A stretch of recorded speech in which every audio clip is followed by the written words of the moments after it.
I'm sorry. I don't believe your name is on the guest list. Eleanor Blackwood's voice, sharp with an unmistakable sense of entitlement, cut through the sophisticated murmur of the crowd at Doctor. Serena Hayes stood calmly, her elegant navy blue dress a stark contrast to the glittering gowns around her. Her gaze met Eleanor's, unwavering. All around them, London's elite turned their heads, their phones rising discreetly. "Perhaps you should check again, Miss Blackwood," Serena said, her voice quiet and confident. "There's no mistake." Julian Blackwood, Eleanor's father and head of the family empire, joined his daughter's side, his expensive suit immaculate. One should always be aware of their station. Marcus Blackwood Jr. laughed, already streaming the scene for his followers. "Dad, just have her removed," he muttered as security guard approached, his presence a silent threat. The Blackwoods formed a tight circle, their contempt palpable. Serena glanced at her minimalist silver watch. The time was 8:47 p.m. Have you ever been so underestimated that people fail to see the power you hold, even when it's standing right in front of them? The Constellation Club's penthouse gleamed with old money. Tonight's charity gala for the Blackwood Foundation was the most exclusive event of the season. The guard stopped before Serena, his earpiece crackling. "Ma'am, may I see your invitation?" Serena calmly retrieved it from her small clutch. A hush fell over the crowd. "This should be amusing," Eleanor said, a smug smile on her face. A socialite with 10,000 followers on a live stream held her phone higher. Serena presented a cream-colored card with intricate gold filigree. The guard examined it, a flicker of confusion in his eyes. "It appears to be authentic." "Appears." Catherine Blackwood's laugh was a high, brittle sound. "Julian, darling, haven't they updated the club's security protocols?" Julian straightened his tie. "These things can be easily duplicated," he said, the accusation hanging in the air. "We can't be too careful." "I can assure you of its authenticity," Serena said, unflustered. "And what credentials do you possess to assure us of anything?" Eleanor asked, crossing her arms. "Are you a known associate? Do you have references from any board members who sponsored you?" The crowd pressed closer, turning the spectacle into a public trial. Just then, a waiter stumbled, jostling Serena's arm. Her clutch shifted, and a business card slipped out, landing on the polished marble. Marcus Jr. zoomed in with his camera as the guard picked it up. He read the name aloud, Sterling Capital Management. He paused, a hint of uncertainty in his voice. "Never heard of it," Eleanor said dismissively. Some small-time firm hoping to network above their station. But the family didn't see the digital world reacting. The live stream comments exploded.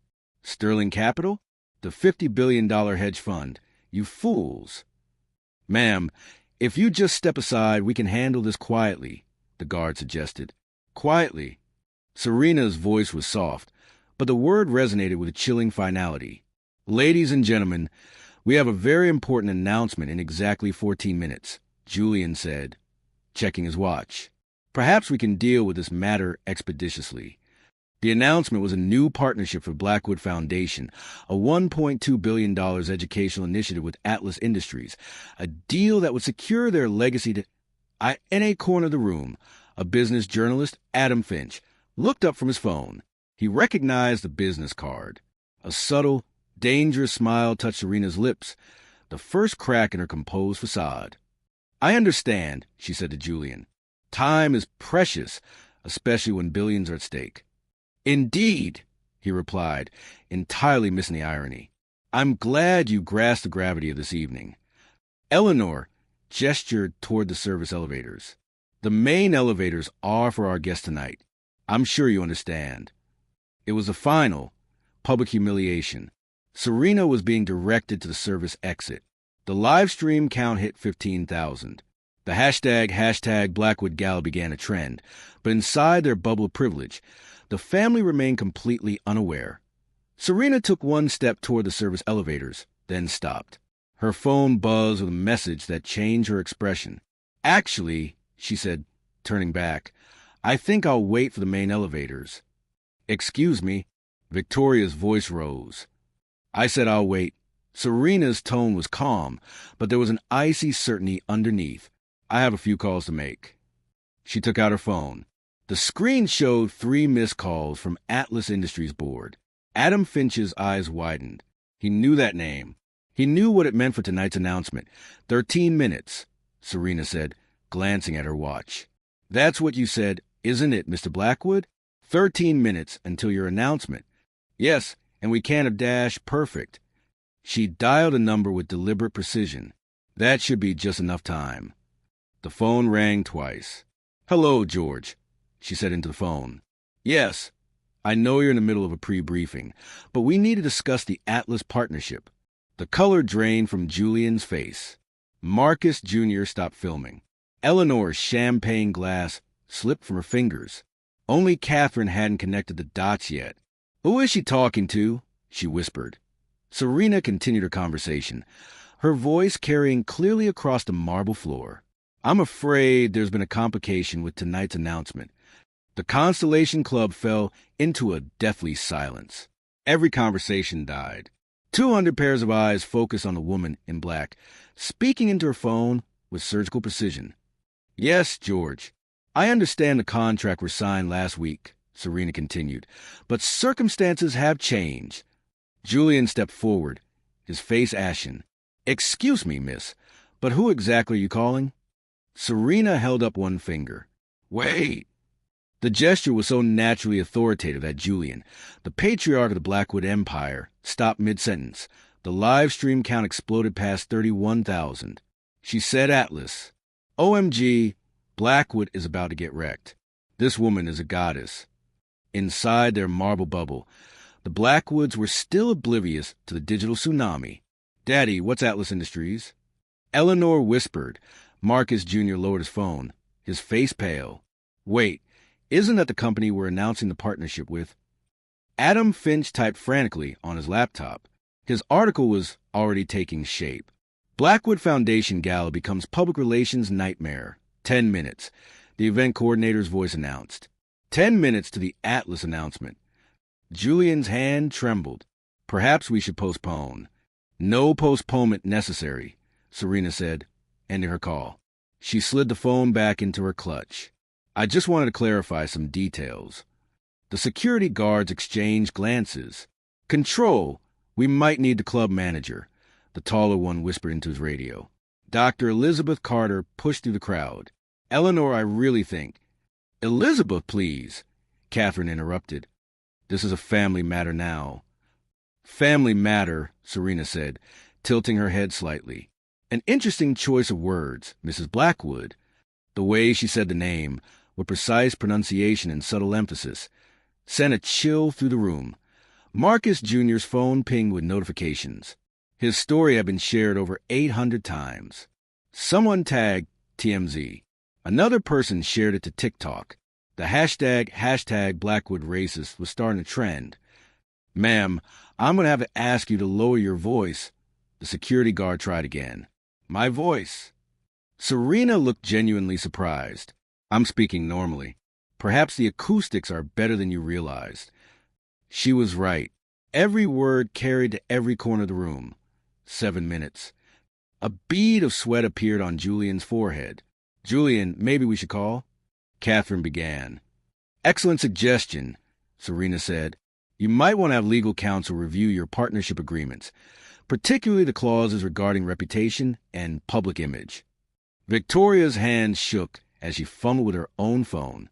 Marcus Jr. had stopped filming entirely, his phone hanging limp as he stared at the search results for Dr. Serena Hayes, Harvard MBA, MIT PhD in economics, named one of Forbes' most powerful women 3 years running. Oh, God, he whispered. 6 minutes to announcement. The coordinator's voice cut through the air. Time is indeed valuable, Serena murmured, echoing Julian's earlier words, especially when reputations are on the line. Adam Finch hit send on his preliminary article. The headline, Blackwood Foundation Gala devolves interracial incident. But he was already working on the follow-up, because he knew what the Blackwoods didn't know yet, what Dr. Serena Hayes was capable of doing to companies that cross her. 5 minutes. The coordinator announced. Serena's phone buzzed again. She glanced at the screen, and her expression shifted to one of finality. Excuse me for just one moment, she said to the crowd. George, it's Serena. I need you to execute the Atlas withdrawal immediately. The words hit the room like a demolition charge. Julian stumbled backward, his hand grasping for a pillar. Eleanor's champagne glass slipped from her fingers. Wait, what did you say? She whispered. I said, Serena continued into the phone. Cancel the entire partnership. Execute the withdrawal immediately. The number hung in the air like a death sentence.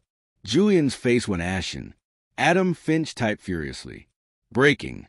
Mysterious woman at Blackwood Gala appears to control billion-dollar Atlas partnership. Who is this woman? Eleanor whispered that a prominent surgeon, Dr. Stephen Cole, stepped forward.